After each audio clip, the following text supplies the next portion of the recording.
Hello and welcome back to Tidbit of Torah. This time of year, Bar and Bat Mitzvah students around the globe face what I might call the Vayikra dilemma, which is trying to find meaning and relevancy in a part of the Torah that is largely about animal sacrifice, something we no longer do today. On the one hand, I can relate to this challenge. For the book of Vayikra is certainly more difficult to relate to on the surface than the books that come before it in the Torah. And on the other hand, as a parent, a rabbi, and a human being, I deeply relate to the book of Vayikra at large, and specifically this week's Torah portion, Parshat Tzav, in its conversation about sacrifice, because we all sacrifice. We sacrifice our time and our resources. We sacrifice ourselves in ways that can be deeply meaningful and of service and the deepest spiritual way. As Rabbi Jonathan Sachs once said, sacrifice is the choreography of love. At its best, when we are parents on the floor playing with blocks with our children, or when we're driving carpool, or when we are just listening in relationship with someone, giving them the time and presence that they need from us. That is a moment in which sacrifice is service and love. But in reality, not all sacrifice is sustainable or healthy for us. Sometimes we leave that place where sacrifice is an act of service and love and move into a place where it is less healthy, destructive, or not good for us or for the people around us. Interestingly, in Hebrew, the same word for sacrifice can be seen in both a positive and negative way as well. One of the words for sacrifice or the sacrificial system is avodah, which comes from the Hebrew root ayin vav daled.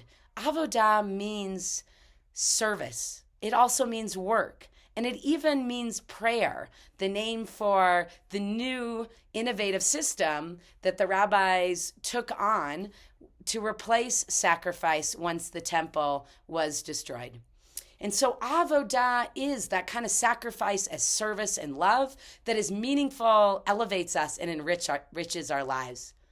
But as we move down the spectrum to kind of sacrifice where there's an unhealthy power dynamic, we get avadim. We become slaves. As we will say at the Passover Seder, avadim chayinu. Same root, ayin vav daled, but an unhealthy relationship, one in which we are enslaved, one in which no longer serves us.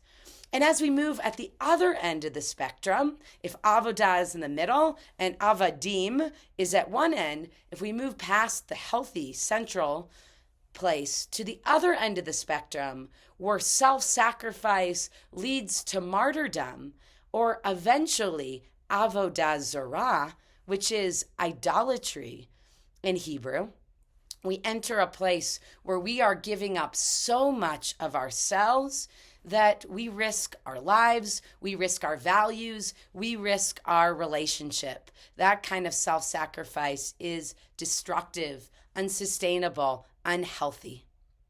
So for each of us, we have an opportunity to explore through the lens of the book of Vayikra and the holiday of Passover, the question of what is the sacrifice and service in our life that serves the people around us and is healthy and serves ourselves, that's sustainable.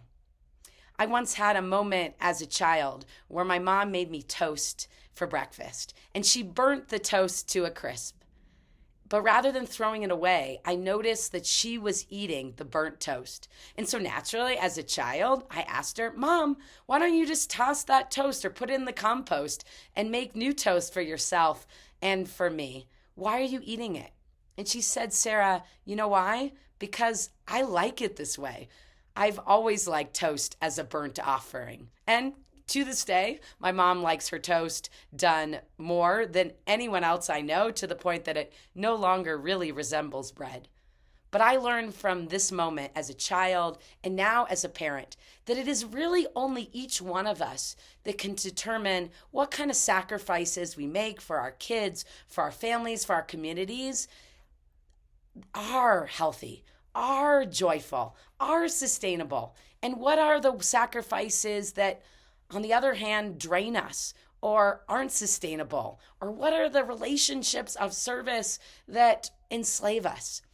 And so as we enter Pesach, I hope we can all have an opportunity to be reflective about service and sacrifice in our lives in the way it can be uplifting without it being degrading or enslaving.